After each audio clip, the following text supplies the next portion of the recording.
இன்னைக்கு தமிழ்நாட்டில் சட்ட ஒழுங்கு சந்தி சிரிக்குது. உண்மைதானே? யாருக்காவது பாதுகாப்பு இருக்குதா? சிறுமிக்கு பாதுகாப்பு இருக்குதா? 2 வயசு குழந்தை கூட விட்டு வைக்க மாட்டேங்கிறான். 2 வயசு குழந்தை கூட இந்த மண்ணில் வாழ முடியாத அவலங்களை இந்த ஆட்சியிலே பார்க்கப்படுகிறது. இன்னைக்கு பல பெண்கள் ஆட்சியில பாலியல் சீண்டலுக்கு உட்படுத்தப்பட்டிருக்கிறாங்க. மோசமான ஆட்சி. வாயில பேசுறதுக்கே கூச்சமா இருக்கு. எடப்பாடியோட ஆட்சி ரொம்ப சிறப்பா இருந்தது. 4 வருஷம் மக்களுங்க நல்லா சந்தோஷமா இருந்தாங்க. இந்த ஆட்சி வந்ததுமே இந்த 4.5 வருஷமா படாத பாடெல்லாம் போட்டுட்டோம். என்ன கொலை, கற்பேகு, சின்ன 2.5 வயசு குழந்தை கூட விட்டு வைக்காது. இந்த அளவுக்கெல்லாம் இது பண்ணும்போது இந்த ஆட்சி நடக்குது ரொம்ப கொடுமை.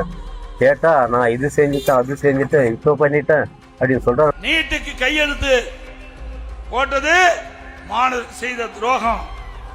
ஆக வரலாற்றிலேயே துரோகம் துரோகம் என்று சொல்லுக்கு இலக்கமானவர்கள் திரு கருணாநிதியும் திரு ஸ்டாலின் தான்.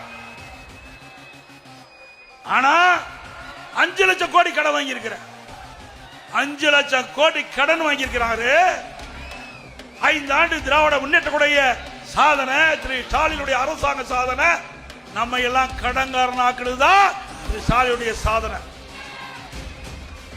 அந்த மீத்தேன் ஈத்தேன் திட்டத்திற்கு புரிந்துணர்வு ஒப்பந்தம் போட்டது திரு ஸ்டாலின் முன்னிலை. விவசாயிகளுக்கு விரோதமாக செயல்பட்டவர் திரு ஸ்டாலின். நல்லாட்சினா எடப்பாடியார் தான்.